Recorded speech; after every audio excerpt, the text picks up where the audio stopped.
দেখো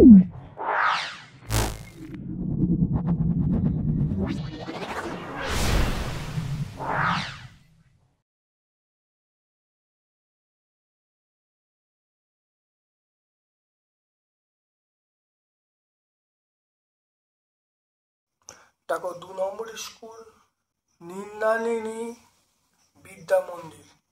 দেখো ভালো করে, খুব ভালো করে ভিডিওটা দেখো, অত্যন্ত কার্যকারী ভিডিও। দেখো কোনটি সপ্রহ বস্তু? সপ্রহ বস্তু আমরা বলবো জ্বলন্ত বাল্ব। আয়নায় প্রতিফলনের ফলে যে অক্ষরটির পরিবর্তন হয় না ও অক্ষরটির কোনো পরিবর্তন হয় না। প্রদত্ত পদার্থের মধ্যে চৌম্বক পদার্থ আমরা কোবাল্ট বলবো।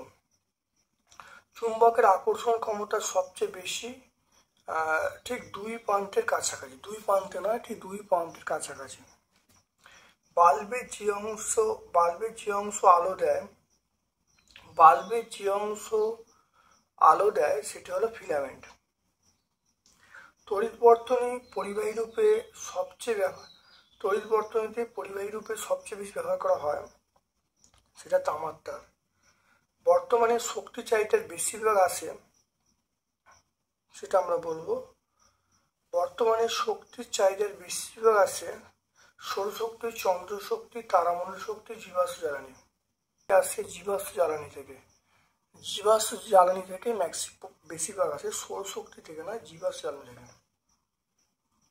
বর্তমানে শক্তির চাহিদার বেশিরভাগটি আসে সেটা হলো জীবাশ্ম জ্বালানি থেকে। পরিবেশ বান্ধব বিদ্যুৎ শক্তির উৎস হলো সেটা আমরা বলবো জলবিদ্যুৎ।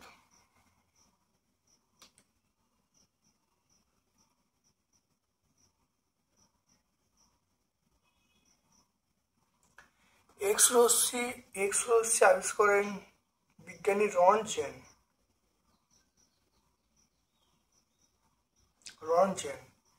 ইউ আকৃতির চুম্বককে বলে অশ্বক্ষু আকৃতির চুম্বক।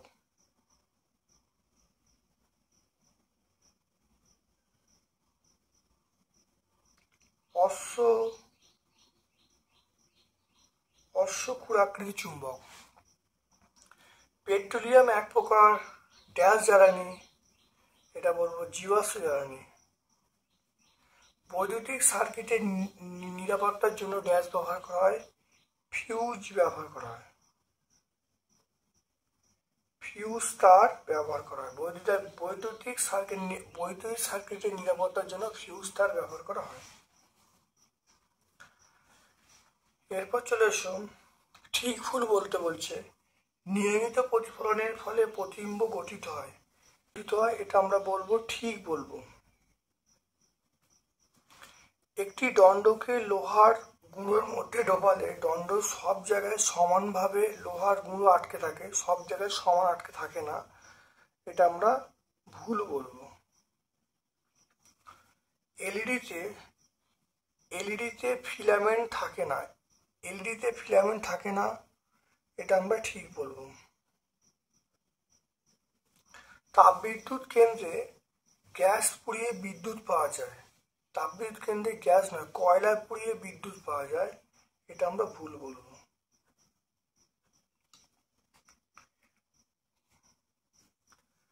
তারপর চলে এসো পেরিস্কোপে দুটো দর্পণের মধ্যে কোণ কত, এটা আমরা বলবো। পেরিস্কোপ যন্ত্রে দুটো সমতল দর্পণের কতটি কোণ করে থাকে, এটা আমরা 45 ডিগ্রি বলবো। ছায়া গাঢ় অঞ্চলকে আমরা প্রচ্ছায়া বলবো।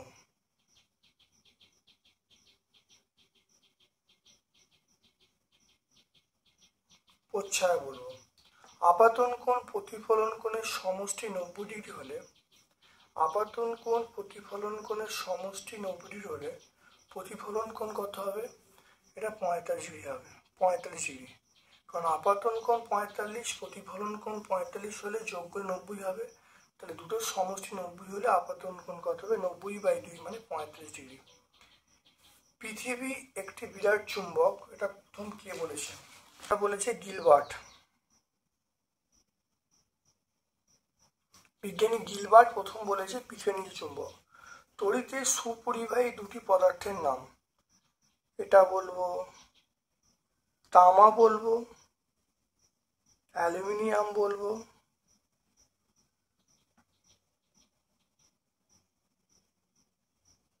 তামা অ্যালুমিনিয়াম বলবো, তামা বলবো, অ্যালুমিনিয়াম বলবো। তড়িৎ প্রবাহ কাকে বলে? তড়িৎ প্রবাহ, তাহলে তড়িতের দুটো সুপরিধাতুর নাম, সেটা তামা এবং অ্যালুমিনিয়াম। তড়িৎ প্রবাহ বলতে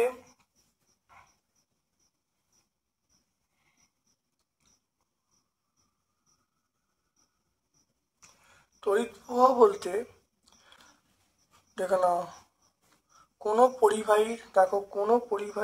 পরিবাহীর মধ্যে তড়িৎগ্রস্ত কণার প্রবাহকে তড়িৎ প্রবাহ বলে।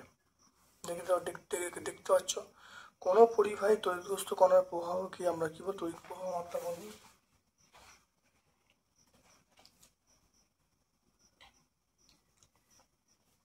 একটি তরল জীবাশ্ম জ্বালানির নাম, এটা আমরা এলপিজি বলবো। বায়োগ্যাসের মুখ্য উপাদান, বায়োগ্যাসের মুখ্য উপাদান হলো মিথেন।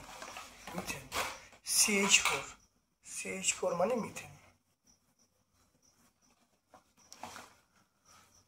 তারপরে দেখো, আপাতন কোণ 60 ডিগ্রি হলে প্রতিফলন কোণ কত হবে? 60 ডিগ্রি হবে। আপাতন কোণ 60 ডিগ্রি, প্রতিফলন কোণ 60 ডিগ্রি হবে। নিয়মিত প্রতিফলন, বিক্ষিপ্ত প্রতিফলনের পার্থক্য।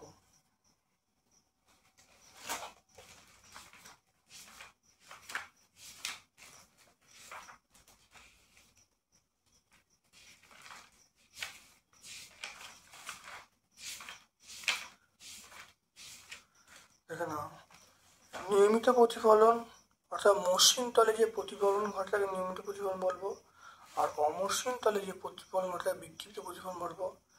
নিয়মিত প্রতিফলন উদাহরণ আমরা বলবো, সেটা হলো দেখো আয়নায় প্রতিফলন, চকচকে চামচে যে প্রতিফলন, আর বিক্ষিপ্ত প্রতিফলন গাছপালা, মাটি, দেয়াল এর মধ্যে প্রতিফলন, এগুলো বিক্ষিপ্ত প্রতিফলনের উদাহরণ। তাই দুটো পয়েন্ট হলো, 3 নম্বর পয়েন্ট হলো নিয়মিত প্রতিফলনের প্রতিবিম্ব তৈরি হয়, বিক্ষিপ্ত প্রতিফলনে কোনো প্রতিবিম্ব তৈরি হয় না। তাহলে 3টে পয়েন্ট আমরা পেয়ে গেলাম।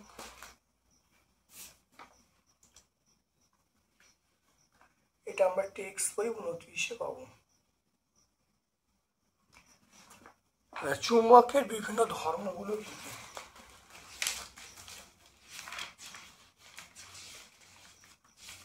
দেখো, চুম্বকের বিভিন্ন ধর্ম, একটা আকর্ষণ ধর্ম, দিকদর্শী ধর্ম, সমমেরু পরস্পরকে বিকর্ষণ করে, বিপরীত পরস্পর আকর্ষণ করে, আবেশী ধর্ম। আমরা এই কয়েকটা পয়েন্ট বলে দিলেই হবে। Page number 45। চুম্বকের চুম্বকত্ব কি কি কারণে নষ্ট হয়?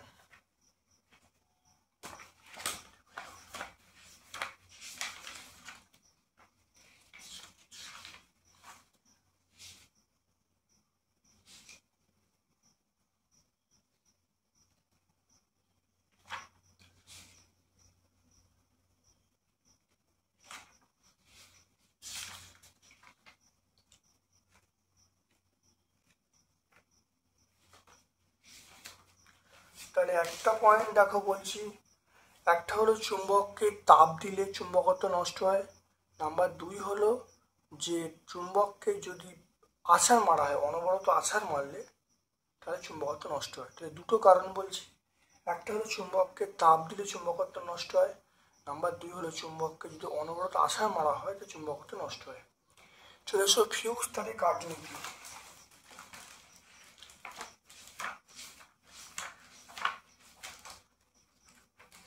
দেখে নাও, ফিউজ তারের কার্যনীতি আমরা এখানে পেয়ে যাব। দেখে নাও, আমরা এটা বলে দিলেই হয়ে যাবে। ফিউজ তার খুব কম উষ্ণতায় গলে যায়, সেই কারণে খুব বেশি পরিমাণ তড়িৎ দিলে ফিউজ তারটি উত্তপ্ত হয়ে গলে যায়, ফলে বর্তনী তড়িৎ প্রবাহ বন্ধ হয়ে যায়, ফলে সার্কিটের কোনো ক্ষতি হয় না। এটা পেজ নাম্বার টেক্সট বই 61 পেজে আমরা পাবো। তারপর দেখো, বৈদ্যুতিক বাল্বের ফিলামেন্ট টাংস্টেন দিয়ে তৈরি হওয়ার কারণ কি? দেখে নাও, কারণ টাংস্টেন দিয়ে তৈরি। দেখো বৈদ্যুতিক বাল্বের ফিলামেন্ট টাংস্টেন তৈরি হয়, কারণ টাংস্টেন হলো সংকর ধাতু।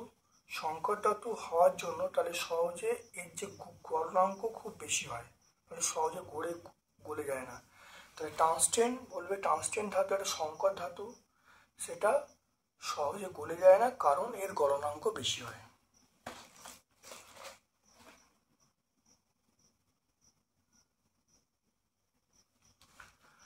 তারপর দেখো পরিবেশ বান্ধব শক্তি কাকে বলে, বৈশিষ্ট্যগুলো লিখতে বলছে।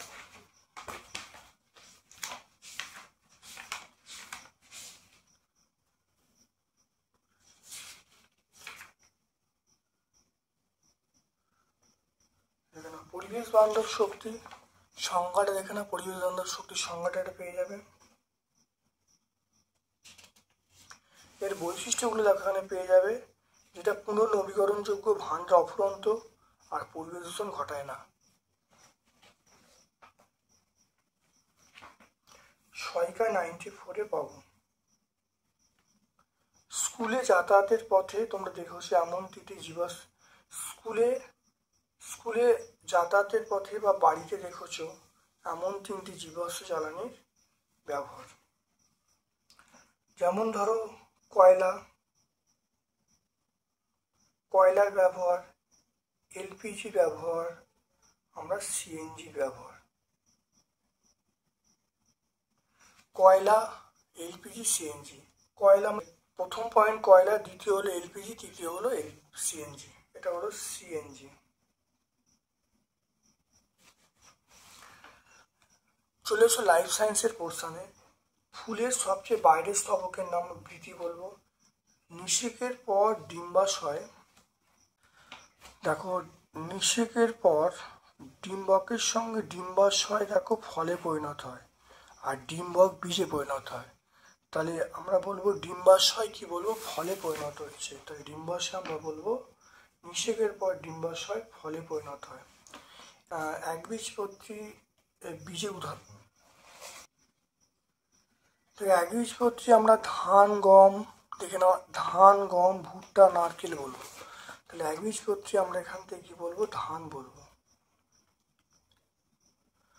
পর্ব এবং পর্বমধ্যের মধ্যে পর্বমধ্য উদ্ভিদের কাণ্ডে থাকে, এটা আমরা ঠিক বলবো।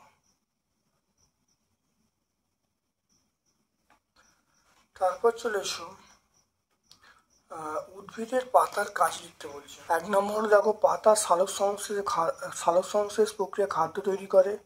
নাম্বার 2 বাষ্পমোচন প্রক্রিয়া দিয়ে অতিরিক্ত জল বার করে দেয়। নাম্বার 3 বিভিন্ন গ্যাসীয় পদার্থ আদান প্রদান করে। তাহলে সহায়িকা 271 পেজে পাবো।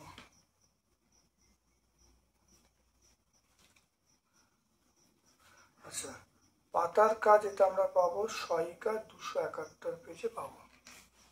আচ্ছা, একটি সম্পূর্ণ ফুলের 4টি স্তবক কি কি?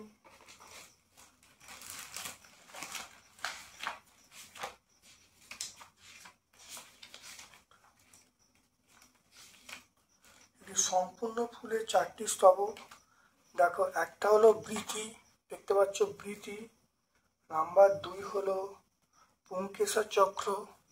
নাম্বার 3 হলো গর্ভকেশর চক্র। আর একটা হলো দলমণ্ডল।